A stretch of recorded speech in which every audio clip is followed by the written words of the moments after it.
Hello po mga kabarya, welcome dito sa channel natin Old Coins PH 1611. Now, maiba muna tayo. Ito yung bill ng Australia. Kasi nakakuha kasi tayo, nandito kasi tayo ngayon sa Australia.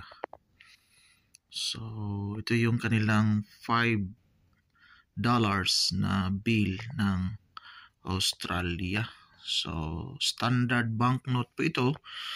Itong bill na ganito, dalawang klase, yung luma, ito yung bago. So, 2016 to 2020, $5. Now, yung equivalent nito sa atin, nasa 37, yung $1. So,